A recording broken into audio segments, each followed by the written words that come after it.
নমস্কার বন্ধুরা, রকমারি রন্ধনের পক্ষ থেকে সকলকে স্বাগত। আজকে একটা দারুণ রেসিপি বানাবো, সেটা হচ্ছে মাছের চচ্চড়ি বানাবো। তা মাছের চচ্চড়ি কীরকমভাবে বানাবো, আগে দেখুন এই মাছটা আমি কেটে এই মাছটা ভালো করে ভেজে নিয়েছি। আর খুব কড়া করে মাছটা ভাজা যাবে না, মাছটা ভেজে এবার হচ্ছে এগুলো আমি মানে যে মাংসগুলো ছাড়িয়ে নিচ্ছি, এবার উপর করে এই দেখুন আমি এগুলো ছাড়িয়ে নিচ্ছি, কাঁটাগুলো পুরো আলাদা করে দিচ্ছি। আর আমি পুরো খালি সলিড মাছটা আমি নিচ্ছি এর মধ্যে থেকে। অসম্ভব ভালো একটা খেতে রেসিপি, আপনার বন্ধুরা করে দেখবেন কেমন লাগে। ভালো লাগলে অবশ্যই লাইক করবেন, কমেন্ট করবেন, অনেক অনেক শেয়ার করবেন। একটা অন্য ধরনের, পুরোপুরি একটা অন্য ধরনের রেসিপি আমরা করছি। এটা আমি বেলে মাছ দিয়েছি, যেহেতু বেলে মাছটা নরম হয়, বেলে মাছটা, এটা বেলে মাছ, ভোলা মাছ, এই ধরনের মাছের জিনিসটাতেই কিন্তু ভালো হয়। দেখুন কালারটা কিন্তু একবারে পুরো উঠে গেল কালারটা। আমি কালারটা পুরো বাদ দিয়ে দিচ্ছি, খালি মাছের পাটটা আমি নিচ্ছি কিন্তু এর মধ্যে এইভাবে দিয়ে দিয়ে আলাদা করে নিচ্ছি। খুব সুন্দর রেসিপিটা, খেতে এত অপূর্ব, এত মানে নতুন ধরনের রেসিপি, আপনারা ভাবতে পারবেন না জিনিসটা। কাশি হচ্ছে, গলাটা ভেঙে গেছে, তাই গলার আওয়াজটা অন্যরকম লাগছে। দেখুন এই কাঁটাগুলো কিন্তু একটাও নেবো না, খালি মাছের পাটটা কিন্তু আমি নিচ্ছি। বলতে আমি কড়া বসিয়ে দিয়েছি, কড়া একটু জিরে ফোড়ন দিলাম, অল্প একটু জিরে ফোড়ন দিলাম। আর যেটা আমি করবো, ছোটো ছোটো করে কিছু আলু আর বিনস আমি কেটে গেছি, ওইটা আমি দিয়ে দেবো এবার।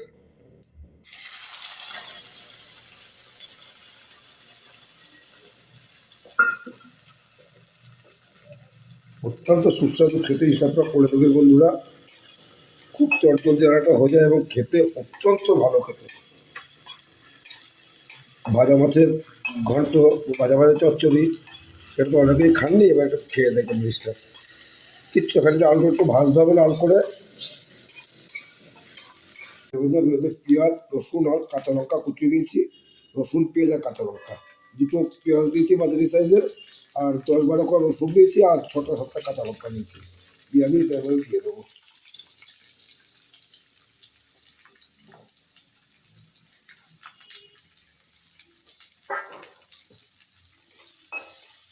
খুব ভালো খেতে, ভীষণ ভালো খেতে জিনিসটা হলো।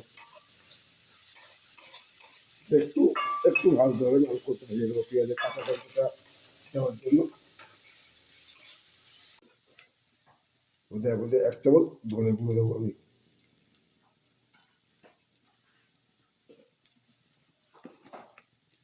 আর 1 চামচ কাশ্মীরি লঙ্কা গুঁড়ো দিচ্ছি।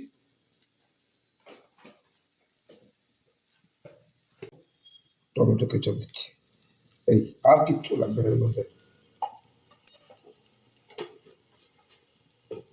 ভালো করে ভাজতে হবে এবার। মশলা পুড়ে যাচ্ছে, এবার একটু জল দিলাম, তারপর জল দিলাম,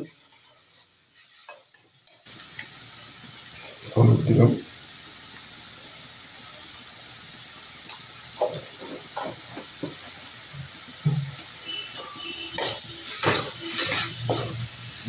আলুগুলো মাছটা এবার আমি এবার দিয়ে দিই, কাটা ছাড়িয়ে নিয়েছি মাছগুলোকে, প্রত্যেকটা মাছের সুন্দরভাবে কাটা ছাড়িয়ে নিয়েছি। এবার সেগুলো আমি দিয়ে দিচ্ছি এর মধ্যে করে, দিয়ে দিচ্ছি কাছে।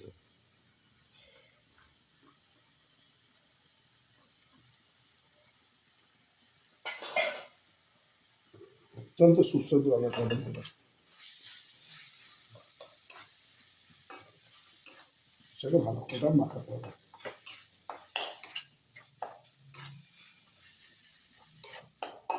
একটু মিষ্টি দিলাম, একটু মিষ্টি দিলাম মাছের জন্য, একটু দিতে। আর নুনটা দেবো, যে নুনটা আদা দেবে তো নুনটা দেবেন। মাছের মধ্যে কিন্তু নুন দেওয়া ছিল, সেটা খেয়াল রাখবেন।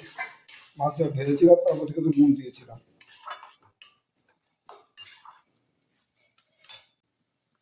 সামান্য একটু কস্তুরি মেথি দিয়ে দিলাম এর মধ্যে, সামান্য একটু দিলাম, একটু লাস্টে একটু ধরে পাতা দিয়ে দিচ্ছি, তার আমি এবার নামিয়ে দেবো। বলে বোঝাতে পারবো এত সুন্দর খেতে হয়েছে জিনিসটা।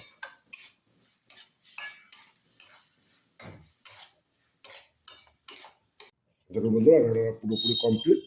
খুব ভালো খেতে হয়েছে, খুব ভালো গন্ধ বেরিয়েছে। আমি কিন্তু গরম মশলা দিইনি, গরম মশলা দিলে ধনে পাতা গন্ধটা, মানে যে কোনো একটা গন্ধ তাহলে পাওয়া যাবে, হয় ধনে পাতা নয় গরম মশলা। কিন্তু এখন ধনে পাতার সময় ধনে পাতাটাই ভালো লাগবে। তাই আপনি ধনেপাতাটা দিয়েছি। বন্ধুরা প্লিজ আমার রিকোয়েস্ট একবার আপনারা তবে করে দেখুন এইভাবে। খেতে কেমন লাগে আমাকে জানাবেন। অত্যন্ত সুস্বাদু। ভাজা মাছের ভুনা বলতে পারেন, ভাজা মাছের চচ্চড়ি বলতে পারেন। মানে যেকোনো একটা নাম দিলেই হলো, কিন্তু জিনিসটা করে দেখবেন। অসম্ভব ভালো খেতে। তাই বন্ধুরা সকালে ভালো থাকবেন। আজ এই পর্যন্তই। কোনো ভিডিও আবার দেখা হবে। প্লিজ আমার সঙ্গে থাকুন। আমাকে এগিয়ে যেতে সাহায্য করুন। আপনারা আমার রকমারি রন্ধন পরিবারের সদস্য হয়ে আমাকে সমৃদ্ধ করুন। সকলে ভালো থাকবেন। আজ এই পর্যন্ত নমস্কার। পরের ভিডিও আবার দেখা হবে বন্ধুরা।